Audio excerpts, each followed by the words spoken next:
Hello students, स्वागत है आपका अतुल एकेडमी क्लासेस में।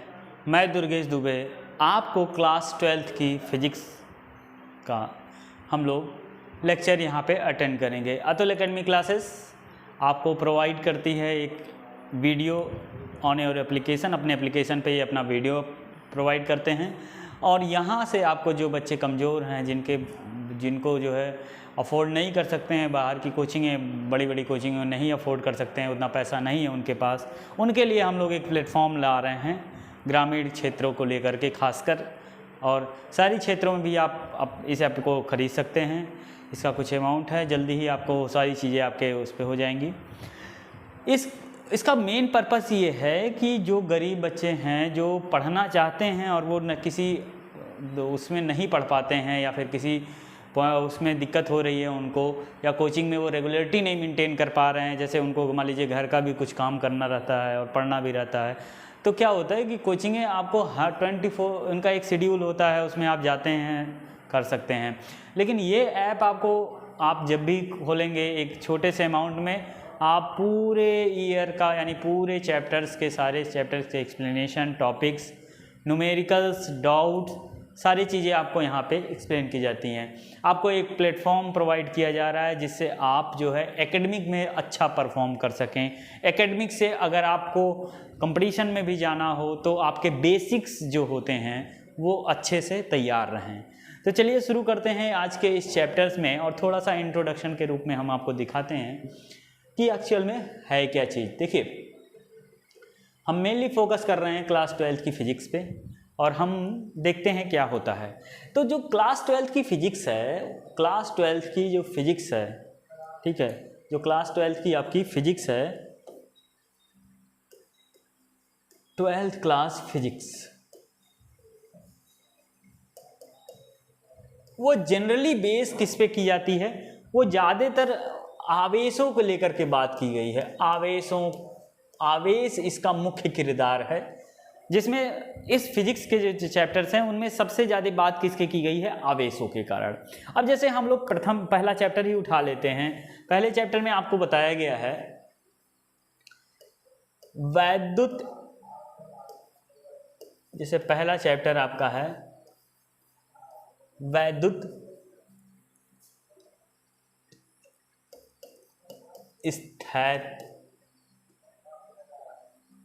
स्थिर विद्युत आवेश।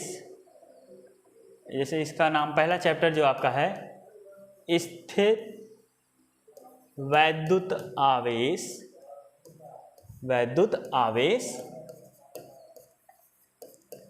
तथा वैद्युत क्षेत्र। तो इसमें हम लोग क्या करते हैं? आवेशों के बारे में पढ़ते हैं। अब जैसे इस चैप्टर में आप पढ़ेंगे, क्या क्या चीज पढ़ेंगे? आप पढ़ने वाले हैं इस चैप्टर में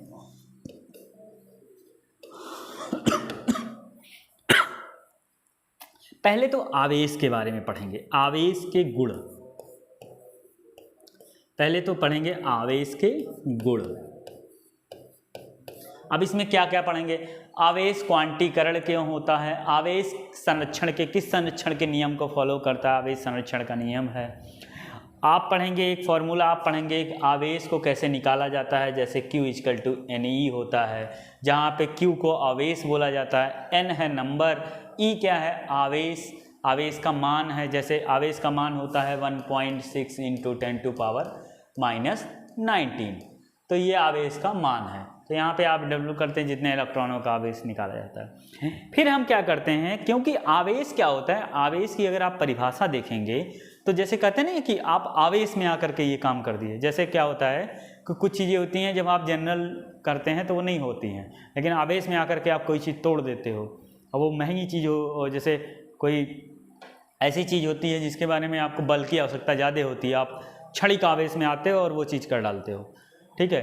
तो क्या होता है कि इस तरह के आवेश का अर्थ हो जाता है सीधा आवेश किसके लिए प्रेफर करता है? आवेश का सीधा मतलब है बल से। आवेश का सीधा मतलब किससे है? बल से, ठीक है। अगर आप बल के बारे में, आवेश का क्या होता है? बल का अनुभव जो करा दे। अब बल का अनुभव कैसे होता है? जैसे अगर हम आपकी कोई क्लास है, उसमें कोई टीचर आवेश में आ जाता है, तो टीचर अगर आवेश में आएगा तो वो ज़्यादा तेज़ी से या तो किसी बच्चे को डांट रहा होगा या तो पिटाई कर रहा होगा। ठीक है, इसका मतलब है उसने फोर्स लगाना अपना बढ़ा दिया है। आवेश में आने का मतलब है कि वो किसी और पर क्या करे, बल का अनुभव ज़्यादा से ज़्यादा कराए। यहीं से अगर आप देखेंगे तो इस चैप्टर में हमें आवेशों के गुण के बारे में पढ़ना है। ठीक है, तो आवेश क्या होता है? आवेश ऐसी चीज़ें होती हैं जो दूसरों पर बल का अनुभव करा दे। अगर मैं अपनी बात अगर तेज़ी से कह पा रहा हूँ तो इसका मतलब है कि मैं किसी के जो है कान के पर्दों पर जो है फोर्स लगा रहा हूँ, तभी तो मेरी बात उसको सुनाई दे रही है, क्योंकि उसके पर्दे वाइब्रेट कर रहे हैं, उसको सुनाई दे रहा है। ठीक है, तो आवेश का मतलब होता है किसी तरीके से बल का अनुभव कराना, यानी उसका मेन महत्व किस पर है? बल। ठीक, दूसरी बात आप यहाँ पे पढ़ेंगे, पहले चैप्टर की बात हम लोग कर रहे हैं, आवेशों के गुण के बारे में पढ़ेंगे। अब जब आवेशों के कई गुण हैं, 3-4 गुण हैं आपके मेनली, ठीक है, उसमें है क्वांटीकृत। जैसे आवेशों के गुण में क्या क्या पढ़ेंगे? आवेशों का गुण जो होगा, आवेशों का गुण, आवेशों के गुण में पहला आप पढ़ेंगे संरक्षण का नियम। संरक्षण, आवेश संरक्षण क्या होता है? ठीक, सेकेंड टॉपिक आप पढ़ेंगे इसमें क्वांटीकरण क्या होता है? क्वांटीकरण क्या होता है? थर्ड आप पढ़ने वाले हैं इसमें आवेश संरक्षण हो गया, क्वांटीकरण हो गया। ठीक है, योगात्मक प्रकृति क्या होती है? योगात्मक प्रकृति क्या होती है? ऐसे ही आप पढ़ेंगे जो है आवेशों का योगात्मक प्रकृति कैसी होगी। यही सब आप क्या करने हैं, इसमें पढ़ने वाले हैं। फिर आप इसके बारे में पढ़ेंगे, बल के बारे में पढ़ेंगे। ठीक है, बल के बारे में पढ़ेंगे। बल के लिए कौन आएगा? बल के लिए आएंगे कूलॉम्स का नियम। कूलॉम एक साइंटिस्ट हैं जिन्होंने बल की गणना की है। कौन से बल की गणना की है? वैद्युत बल। कौन से बल की गणना की है? वैद्युत बल। तो जो कूलॉम्स ने बल की गणना की, तो बल के लिए 2 आएंगे। एक आएंगे आपका सदिश निरूपण, कूलॉम्स का सदिश निरूपण, और एक आएगा अदिश निरूपण। तो पहले अदिश निरूपण को पढ़ा जाता है और फिर क्या पढ़ा जाता है? सदिश निरूपण। अब आप देखिए, जब कोई चीज है और यहाँ पे जो आवेश होगा वो किस स्थिति में होगा? स्थिर अवस्था में होगा, वो मोशन में नहीं जा रहा होगा। पहले 2 चैप्टर में आवेश आपकी कौन सी अवस्था में होगा? स्थिर अवस्था में होगा, वो मोशन में नहीं जा रहा होगा, यानी वो गतिमान नहीं होगा। अब जब कोई चीज़ स्थिर अवस्था में होती है, जैसे मैं अगर यहाँ से स्थिर हो जाऊँ तो मैं कितनी हरकतें करूँगा? मैं यहाँ से किसी को चिल्ला करके बुला लूँगा। अब मेरा चिल्लाना मतलब फोर्स लगाना, या फिर किसी को बुलाना तो यानी फोर्स मैं लगा रहा हूँ, और फोर्स से वो आदमी के ऊपर क्या हो रहा है? एक्सपीरियंस। यानी अगर हमारी आवाज़ जहाँ तक की दूरी तय कर रही है, यानी एक आवेश है, ठीक है, अगर ये क्षेत्र है, वैद्युत क्षेत्र, यहाँ पे हम लोग क्या पढ़ेंगे? वैद्युत क्षेत्र। अब देखिए, वैद्युत क्षेत्र जब आप पढ़ेंगे तो वैद्युत क्षेत्र जब आप पढ़ रहे होंगे, वैद्युत क्षेत्र, तो देखिए जब ये आवेश निकले, ये आवेश है, ये आवेश क्यों है? इसके चारों तरफ का क्षेत्र, चारों तरफ का क्षेत्र ये कहेगा इसका वैद्युत क्षेत्र होगा। अब यहीं पे एक चीज समझ लेंगे, वैद्युत क्षेत्र एक, अगर इसको ऐसे डिवाइड करें तो ये एबव मतलब प्लेन है, ये उसके ऊपर और नीचे, यानी ये नीचे है और ये ऊपर। ठीक, तो आपको इस पॉइंट पर भी वैद्युत क्षेत्र निकालना होगा और अगल बगल निकालना होगा, तभी आप उसकी चारों दिशाओं को क्या करेंगे? कवर करेंगे। इसीलिए जब वैद्युत क्षेत्र निकाला जाता है तो वैद्युत क्षेत्र में मुख्यतः 2 चीजें पढ़ी जाती हैं। क्या? एक अक्ष पर, जिसे आप कहते हैं अक्षीय, और एक कहते हैं निरक्षीय। अब जरा समझ लेंगे इसको क्या होता है निरक्षीय। ठीक, इसे क्या कहेंगे? निरक्षीय। तो अक्षीय निरक्षीय का कॉन्सेप्ट कैसे आया है जरा समझिएगा। अगर हम कोई चीज किसी को बुला रहे हैं तो हमारी आवाज ऊपर की भी साइड जा रही है, नीचे की भी साइड जा रही है, दाएं भी जा रही है, पीछे भी जा रही है, यानी चारों दिशाओं में जा रही है। तो चारों दिशाओं को हम लोग किसके लेते हैं? आपने एक मैप पढ़ा होगा तो इसे कहते हैं नॉर्थ, इसे कहते हैं साउथ, इसे कहते हैं ईस्ट, इसे कहते हैं वेस्ट। मतलब नॉर्थ साउथ ईस्ट वेस्ट, ठीक है, ईस्ट वेस्ट। और आप जानते हैं इसी चीज़ इन्हीं पे, क्योंकि हमारी आवाज़ चारों तरफ गूंज रही है, तो हम क्या करेंगे, एक पॉइंट लेंगे अक्षीय का, यानी एक पॉइंट कहाँ होगा, इसके अक्ष पर, जहाँ पे हम खड़े हैं उसके अगल और बगल में। और दूसरा पॉइंट क्या होगा, इसके एबव और बिलो, मतलब ऊपर या नीचे। तो जो अगल बगल होता है उसको हम लोग कहते हैं अक्षीय, मतलब अक्ष पर वैद्युत क्षेत्र आपको निकालना है। और निरक्षीय का मतलब होता है एबव और बिलो, मतलब ऊपर या नीचे। तो हमारा वैद्युत क्षेत्र कहाँ कहाँ निकाला जाएगा, अगल बगल भी निकाला जा सकता है और ऊपर नीचे। जब अगल बगल और ऊपर नीचे निकाला जाएगा तब जाकर के हमें चारों दिशाओं का क्या मिलेगा, वैद्युत क्षेत्र मिलेगा। तो इस तरह से हम लोग इस एक एक टॉपिक का ले करके कॉन्सेप्ट आपका क्लियर करेंगे। तो जरा यहाँ देखिए, ठीक है। तो आज हम लोग जो पढ़ने वाले थे उसमें सबसे जो मेन टॉपिक है और आसान सा टॉपिक है, जरा समझिएगा, वैद्युत क्षेत्र को ही हम लोग पढ़ लेते हैं। देखिए वैद्युत क्षेत्र होता क्या है, ठीक है, वैद्युत क्षेत्र नहीं, वैद्युत बल पढ़ते हैं पहले, ठीक है। क्या पढ़ते हैं, वैद्युत बल, वैद्युत बल। अब देखिए वैद्युत बल कैसे होगा, देखिए कूलॉम से एक साइंटिस्ट थे, कूलॉम ने दो बिंदु आवेशों के बीच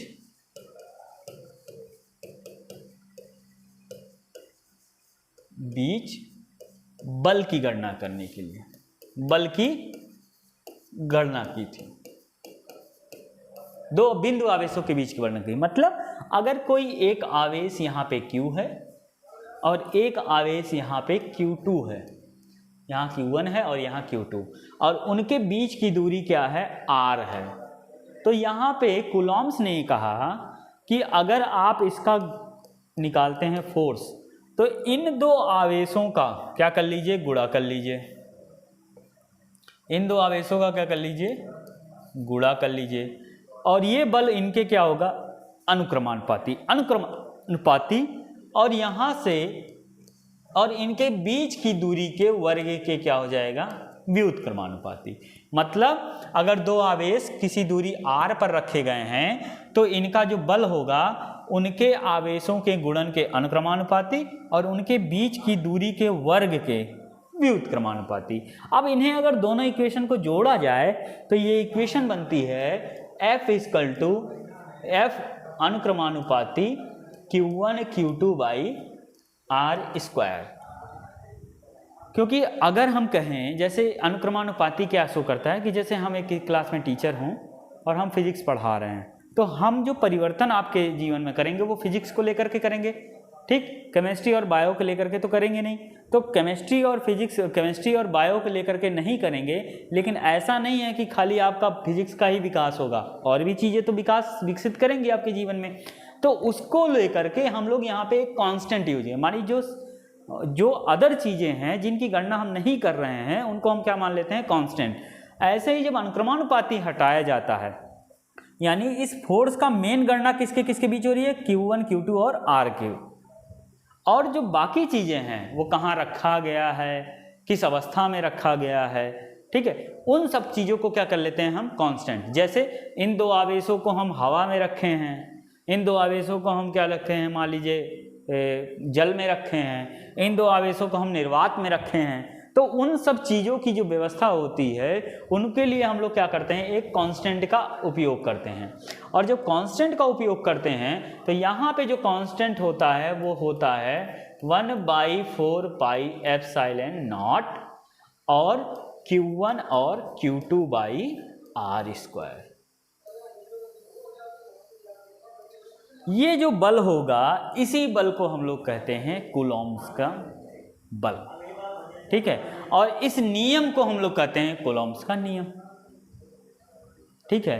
तो ये जो बल आया है आपका, अब यहाँ देखिए 4 पाई किसके लिए आया है, क्योंकि बल चारों दिशाओं में लगाता है। आवेश क्या है, आवेश को एक बल्ब की तरह समझिए, आवेश को क्या समझिए, एक बल्ब की तरह, वो अपने चारों तरफ क्या करेगा, रोशनी फैलाएगा। वैसे ही आवेश क्या होता है, अपने चारों तरफ क्या करता है, बनाता है। और एक स्फीयर के लिए, मतलब एक गोले के लिए आप जो वर्ड यूज करते हो वो 4 पाई यूज करते हो। और एप्सिलॉन नॉट क्या है यहाँ पे? एप्सिलॉन नॉट को कहते हैं माध्यम, माध्यम की वैद्युतशीलता। मतलब जिस माध्यम में ये आवेश रखे गए हैं, उस माध्यम में, जिस माध्यम में आवेश रखे गए हैं उस माध्यम में कितना जो है फोर्स का एक्सपीरियंस वो एक दूसरे करेंगे, यानी उस माध्यम में जो वैद्युत की शीलता है, यानी वो जो गुण है वैद्युत प्रोवाइड का, वो कितना तेज और कितना धीमा होगा। यानी किसी माध्यम में आप देखेंगे जब निर्वात रहेगा तो यहाँ पे इनके मार्ग में कोई अवरोध नहीं, लेकिन जैसे ही इनको आप किसी पानी में रखेंगे तो पानी में आप खुद ही चले, आप जितनी तेज बाहर दौड़ लोगे उतनी तेज तो पानी में दौड़ नहीं पाओगे, यानी कुछ ना कुछ तो डिफरेंस आ ही जाता है, चाहे स्पीड में, वैसे ही यहाँ पे भी डिफरेंस आ जाएगा। तो उस सबको कौन कंट्रोल करेगा? इसको। तो ये निर्वात के लिए है, इसका मान कितना होता है देखिए 1/4 पाई एप्सिलॉन नॉट का मान होता है 9, इसका मान कितना होता है 9 × 10⁹। ठीक, इसको निकाला कैसे जाता है? ये कूलॉम है और ये दूरी है और ये न्यूटन है। जब आप इसको इधर ले जाएंगे तो ये हो जाएगा न्यूटन मीटर स्क्वायर पर कूलॉम स्क्वायर, ये इसका यूनिट आ जाता है। तो इस तरीके से हम लोग इस वीडियो में, आपका एक डेमो टाइप का क्लास था, ठीक है, इसमें आपको, आप ऐप को लेंगे, आपके लिए हम बेहतर से बेहतर आपको प्रोवाइड करने की कोशिश की जाएगी। यहाँ से आपके जो डाउट्स निकल के आ रहे हैं, आपके जो न्यूमेरिकल को लेकर के डाउट्स हैं, वे सारे यहाँ पे आपके लिए क्लियर किए जाएंगे। ठीक है, आप इससे जुड़िए, हमसे जुड़िए और आप अपने एजुकेशन सिस्टम को थोड़ा बेसिक से मजबूत बनाइए, क्योंकि आप पढ़ाई में क्या है, कॉन्सेप्ट अगर आपके पास नहीं रहता है तो आप ज़्यादा दूरी तक जा नहीं पाते हो। तो हम चाहते हैं कि आपको बेहतर से बेहतर कॉन्सेप्ट प्रोवाइड करें। ठीक है, आप भी कोशिश करके इनका रिवीजन करिए, क्योंकि आप जितना ज़्यादा इन सबको रिवीजन करेंगे उतना ही ज़्यादा आपके लिए जीवन में ये अच्छा उपयोगी बन सकते हैं। तो इसके साथ ही हम अपनी इस क्लास को बाइंड अप करेंगे। तब तक के लिए आप लोग देखते रहिए, हमसे जुड़िए, अतुल एकेडमिक क्लासेस से जुड़िए और आप अपने अच्छे से अच्छा परफॉर्मेंस, एकेडमिक परफॉर्मेंस को सुधार सकते हैं।